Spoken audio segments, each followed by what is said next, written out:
DVS గారు మనం చూసుకుంటే ఎలక్షన్ కమిషన్నే బేస్ చేసుకొని మాట్లాడుతున్నారు రాహుల్ గారు. ఇది పక్కన పెడితే ఎలక్షన్ కమిషన్ సంబంధించి మొన్న ఈ మధ్య చూసుకుంటే వైవి సుబ్బారెడ్డి కావచ్చు, మిథున్ రెడ్డి కావచ్చు, కలిసి ఇక్కడ కూడా సేమ్ ఇలా జరుగుతుందని చెప్పి వాళ్ళకి నివేదిక అందించడం కావచ్చు. అది కాక ఈసీకి సంబంధించి ఇప్పుడు పులివెందుల జెడ్పీటీసీ సంబంధించి ఎలక్షన్స్కి కలిశారు. అది కాక మొన్న ఈ మధ్యనే గవర్నర్ గారిని కలిసేసి వినతి పత్రం ఇచ్చారు. అక్కడ నిజంగా జెడ్పీటీసీ ఎలక్షన్ సరిగ్గా సజావుగా సాగుతలేదని చెప్పి ఇవన్నీ తీసి పక్కన పెడితే నిజంగా వైసీపీకి ఎలక్షన్ కమిషన్ గురించి మాట్లాడే హక్కు ఉందా? ఎందుకంటే 2024 ఎలక్షన్స్లో ఈవీఎం బాక్సులు బద్దలు కొట్టాడు పాల్వాయి గేట్ దగ్గర. మనం చూసుకుంటే పిన్నెల రామకృష్ణారెడ్డి. నిజంగా హక్కు ఉందంటారా వాళ్ళకి? అంటే బైబిల్ చదివే సైతాన్ని ఎప్పుడన్నా చూసావా? లేకపోతే దెయ్యం వేదం చదవటం విన్నావా? ఇప్పుడు ఇప్పుడు చూడు, ఏది వీళ్ళు ఎన్నికల సంఘం గురించి లేకపోతే ఆ ఓటర్ లిస్టు గురించి మాట్లాడుతున్నారంటే, మీరే అన్నారు కదా ఈవీఎం నేలకేసి కొట్టాడు. పిన్నెల్లి రామకృష్ణారెడ్డి ఈవీఎం నేలకేసి కొట్టి జైలుకి వెళ్ళాడు. జగన్మోహన్ రెడ్డిని పరామర్శిస్తాడు. ఈవీఎం నేలకేసి కొడితే తప్పేంటి అన్నాడు. అలాంటి పార్టీ వాళ్ళ ఎన్నికల సంఘం గురించి, రాజ్యాంగం గురించి, ప్రజాస్వామ్యం గురించి విలువలు అసలు మామూలుగా మాట్లాడుతున్నా. YS Avinash Reddy press meet పెడతాడు, పేర్ని నాని మాట్లాడతాడు. అసలు వెళ్ళి వినతి పత్రాలు ఇచ్చేదెవరు? లేళ్లప్పిరెడ్డి. సత్యమూర్తి గారు చెప్పారు ఏంటి ఇందాక, దేశవ్యాప్తంగా జయప్రకాష్ నారాయణ తరహాలో నేను ఏంటది సంపూర్ణ క్రాంతి విప్లవం తెస్తానంటున్నాడు రాహుల్ గాంధీ. అదే ఓట్ చోరీ అనేది వాళ్ళు ఒక ఉద్యమంగా చేస్తానంటూ బెంగళూరులో ప్రెస్ మీట్ పెట్టారు రాహుల్ గాంధీ. ఆంధ్రప్రదేశ్లో ఓట్ చోరీ గురించి అసలు ఫైట్ చేసింది ఎవరు? పయ్యావుల కేశవ్. ఏది రాహుల్ గాంధీ ఇప్పుడు కన్ను తెరిచాడా? ఆ రోజు ఉరవకొండ నియోజకవర్గంలో ఎన్ని ఓట్లు తారుమారు చేశారు అక్కడ ఉన్నటువంటి విశ్వేశ్వర్ రెడ్డి వైసీపీ. అంటే దానిపైన అతను ఫైట్ ఏ స్థాయిలో వెళ్ళిందంటే ఢిల్లీ దగ్గరికి వెళ్ళి మరి ఫైట్ చేయటమే కాదు, జెడ్పీ అధికారులు 2 సస్పెండ్ అయ్యారు. అంటే ఇందాక చెప్పారు బ్రాడీపేటలో అసలు ఒక వీధి ఇళ్ళు ఓట్లు ఎత్తి పారేశారంటే, పట్టాభిపురంలో ఒక ఇంట్లో 800 ఓట్లు అంట, గుంటూరు పట్టాభిపురం, బెజవాడలో ఒక ఇంట్లో 699 ఓట్లు, ఒకే ఇంటి అడ్రస్. అరే అసలు నీకు పేపర్ చూస్తే పలానా ఊళ్ళో పలానా ఇంట్లో ఇన్ని ఓట్లు అని. జగన్మోహన్ రెడ్డి వైఎస్ఆర్ కాంగ్రెస్ పార్టీ అసలు ఈ ఓట్ చోరీ పేటెంట్ ఎవరిదంటావు? మనం తీసుకున్నట్లయితే రాహుల్ గాంధీ ఏపీ గురించి ఎందుకు మాట్లాడంటే, మాట్లాడితే ఇరుక్కుపోయేది నువ్వే. అబ్బో అసలు 3 రోజులుగా అసలు సాక్షి ఛానల్లో మార్నింగ్ డిబేట్లో కొమ్మనేని శ్రీనివాసరావు గారు లేకపోతే వీళ్ళందరూ మాట్లాడుతున్న విధానం చూస్తుంటే జగన్మోహన్ రెడ్డి ఎందుకు మాట్లాడు? గతంలో కూడా మనం చూసాం ఏది EVM CM, deputy EVM CM అని. అంటే ఇప్పుడు జేడీ లక్ష్మీనారాయణ అనుకుంటాను, సిబిఐ జేడీ లక్ష్మీనారాయణ నిన్న మొన్న ఎక్కడో మాట్లాడింది ఏదో విన్నాను. అసలు వీళ్ళు గెలిస్తేనేమో ఈవీఎంలు బెస్ట్, వీళ్ళు ఓడిపోతేనేమో వరస్ట్. ఇప్పుడు గెలిచినా కూడా నువ్వు గనక ఈవీఎంల మీద గనక నువ్వు క్వశ్చన్ చేస్తే అప్పుడు నిన్ను ఒప్పుకోవచ్చు, నిన్ను నికార్సుగా తీసుకోవచ్చు. ఇప్పుడు రాహుల్ గాంధీ వన్స్ ఇప్పుడు ఏంటి మోడీ మీద మీరు టార్గెట్ చేస్తున్నారు దేశవ్యాప్తంగా. నిజం, ఒకవేళ అదే కనుక అయితే ఈవీఎంలలో ఫాల్ట్ ఉన్నా ఈ ఓటర్ జాబితాల అక్రమాలకు పాల్పడినా బీజేపీ సీట్లు ఎందుకు తగ్గుతాయి? 100 సీట్లు తగ్గినాయి కదా, ఎందుకు తగ్గుతాయి? ఇప్పుడు ఎక్కడ 303 సీట్లు, ఎక్కడ 240 సీట్లు? ఇప్పుడు నరేంద్ర మోడీ ఆయన వారణాసిలో 3 రౌండ్లు ట్రైలింగ్, ఫస్ట్ 3 రౌండ్లు మోడీ ఏంటి వెనకబడ్డారు.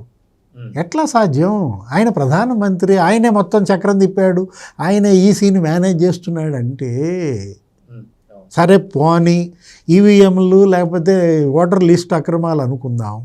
మీరు గతంలో అసలు ప్రధాన ప్రతిపక్ష నాయకుడు హోదాయే నీకు లేదు. ఎవరు? రాహుల్ గాంధీ. ఎన్ని ఆయనకున్న సీట్లు? 40 42 ఏమో ఉన్నాయి. అట్లాంటిది ఇప్పుడు ఎన్ని అయ్యాయి? 100 సీట్లలో మీరు గెలిచారు, 99 గెలిచారు, ఇంకొకడు చేరినట్టున్నాడు.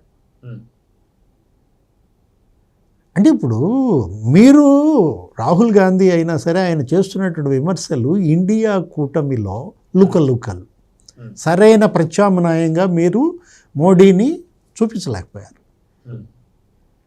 ఆయన ఇప్పుడు నీకేంటి కన్యాకుమారి టు కాశ్మీర్ ఏదో జోడో యాత్ర అని పెట్టారు, బాగా సక్సెస్ అయింది. నీకు 2 రాష్ట్రాల్లో కాంగ్రెస్ గెలిచింది, కర్ణాటకలో కానీ తెలంగాణలో కానీ. ఆయన ఏం చేశాడు, న్యాయ యాత్ర ఏదో పెట్టుకున్నట్టున్నాడు. అటు ఏంటి ఈస్ట్ టు వెస్ట్ అన్నాడు, ఎక్కడి నుంచి అటు అస్సాం నుంచి ఇటు పెట్టుకున్నాడు, ఇటు ముంబై వైపు. ఏం జరిగింది, ఆయన అక్కడ ఈస్టర్న్ స్టేట్స్లో నుంచి వెస్ట్ బెంగాల్లో అడుగు పెట్టేటప్పటికి నేను అసలు పాల్గొన్నాను. మమతా బెనర్జీ ఆ జోడో యాత్రలో పాల్గొనలా. ఇప్పుడు మమతా బెనర్జీకి నీకు సఖ్యత లేకపోతే మీరు ధీటుగా మోడీని ఎదుర్కోగలరు? అక్కడ ప్రజలు ప్రత్యామ్నాయం లేదు కాబట్టి మరి అటు మొగ్గు చూపారో ఏమో, మొత్తానికి మోడీ 3.0 ఏర్పడింది. ఇవాళ అటు నితీష్ కావచ్చు, లేకపోతే ఇక్కడ చంద్రబాబు కావచ్చు. ఇప్పుడు మీరంటారు 2 హ్యాండ్ స్టిక్స్ అంటారు, ఏదైతే ఇవాళ నిలబడింది, ఇవాళ ఒక ప్రభుత్వం ఏర్పాటు చేసింది. కాంగ్రెస్ పార్టీ పరపతి పెంచుకోవాలనో, రాహుల్ నాయకత్వం వైపు ప్రజలను ఆకర్షించాలనో ఈ విమర్శలు చేస్తే సరే పొలిటిసైజ్ రాజకీయ కోణంలో చూడొచ్చు.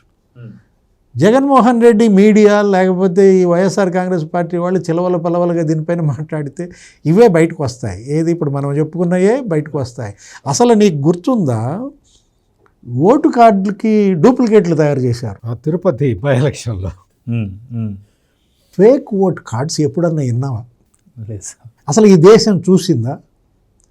రిగ్గింగ్ గురించి మనకు తెలుసు, ఏదో సైక్లిక్ రిగ్గింగ్ అంటే. తిరుపతి మున్సిపల్ కమిషనర్ పాస్వర్డ్ తీసేసుకొని ఈ వైసీపీ బ్యాచ్ మేడం మీద కత్తి పెట్టి ఆ ఎపిక్ కార్డులు డూప్లికేట్లు చేయించుకున్నారు.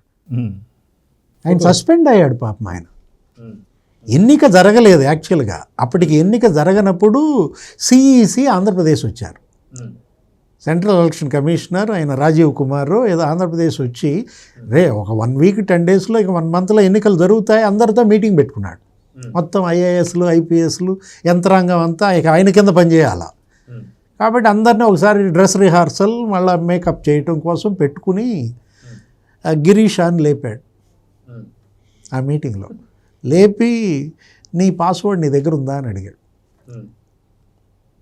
ఆయన బిత్తరముఖం వేశాడు.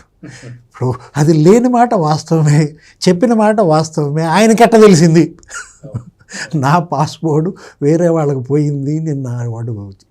అంటే భూమన కరుణాకర్ రెడ్డి, భూమన అభినయ్ రెడ్డి తిరుపతి డిప్యూటీ మేయర్గా ఆ రోజు గురుమూర్తి ఎన్నికల్లో ఆ తిరుపతి బై ఎలక్షన్లో 32,000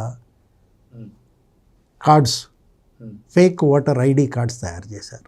చెన్నై నుంచి తమిళనాడు బార్డర్ నుంచి మనుషుల్ని తెప్పించి ఓట్లు వేసాడు ఈ జగన్మోహన్ రెడ్డి.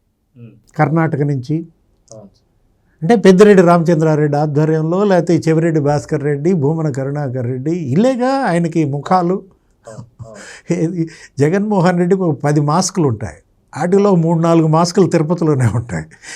వీళ్ళంతా అసలు ఎన్నికల వ్యవస్థని, ప్రజాస్వామ్యాన్ని, ఈసీని చెరబట్టింది ఎవరు?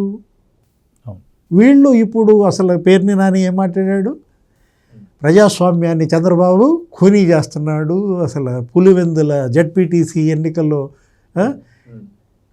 ఎవరికి చెప్పుకోవాలి, ఈసీకి చెప్పుకోవటం కన్నా గోడకు చెప్పుకోవటం నయమనో ఏదో అంటున్నాడు. చీఫ్ సెక్రటరీ చేసింది జగన్మోహన్ రెడ్డే, ప్రభుత్వ సలహాదారుగా పెట్టుకున్నది జగన్మోహన్ రెడ్డే, ఎస్ఈసీగా చేసింది జగన్మోహన్ రెడ్డి, స్టేట్ ఎలక్షన్ కమిషనర్గా. ఆమెని యాక్చువల్గా నీలం సహానిని దారుణంగా అవమానించినట్లే. ఈ వ్యాఖ్యల ద్వారా వాళ్ళు ఆమెకి ఉన్నత స్థానం కల్పించడం ద్వారా కాదు. ఏంటి అజయ్ సహాని, నీలం సహాని వాళ్ళు ఏనాడు వాళ్ళ యొక్క కెరీర్లో వాళ్ళు కాంట్రవర్సీ కారు.